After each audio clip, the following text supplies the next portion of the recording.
Before the war, all women got their blood, every single month. All women were fit to bear children. Then again, she used to ramble a lot when she got old, always about how it was before the war. It's hard to know what was real and what was an old woman's fantasy.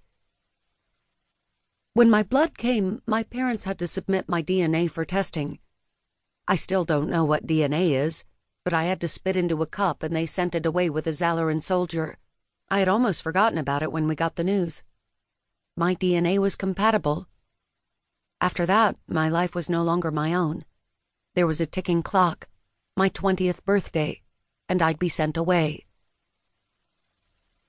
The man who walks in, I think of him as the doctor. I sort of think of him as a man, too, even though one look and he's definitely not human. The Xalarans are an odd shade of reddish, orangish, almost rust-colored. Their skin looks like ours from afar, but it's not anything like ours. When the guards brought me on the ship, I felt their arms brush against mine.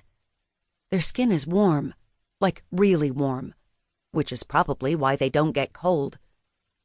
And it has an odd texture, like an old leather boot, flexible yet tough.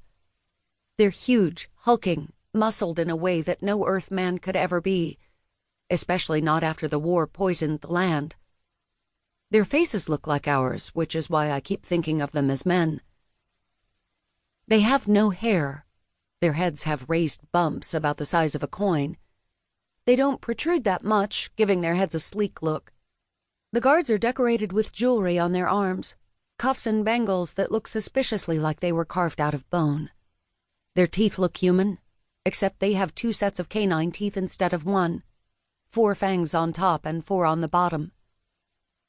The guards do not wear anything above the waist, only worn leather breeches which end above their ankles. The boots they wear are made of some other material I am not familiar with. Apparently leather is good enough for their pants and their arm baubles, but their footwear looks solid, like it's been crafted of a lightweight metal or polymer. I would want to draw one of these aliens. My fingers itch to hold my charcoal pencil.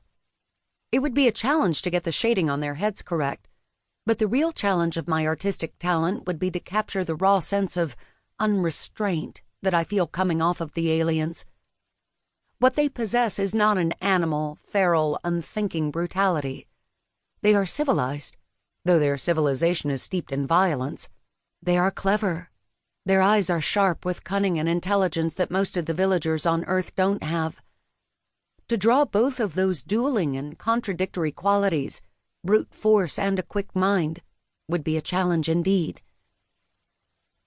The doctor claps his hands to bring us all to attention. He reminds me of a doctor because he wears a tunic in addition to his breeches.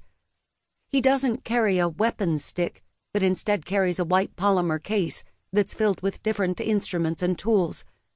I imagine that his case is filled with many little jars filled with herbs and powders like the healer's cases back home.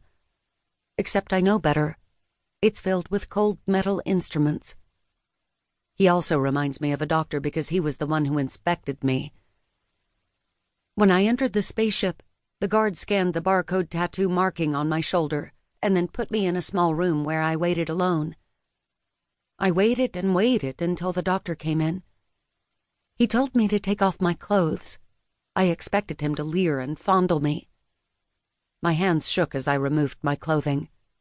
The tales we tell on Earth about these Xalarans involve their insatiable lust and barbaric violence. Instead of leering, the doctor merely swept his gaze up and down my body, dispassionately as a farmer inspecting his dog for ticks. Somehow, his disinterest was worse. I was nothing to him, just another good to be inspected and imported into his home planet of Xalax. He made me lie down on an examination table and spread my legs. He peered at me, poking and peeling back my folds. Confirming my virginity, I know. As if any of the village boys wanted anything to do with a girl who was marked. Once I was inspected, the doctor put me into the room with the other girls, where we've been waiting.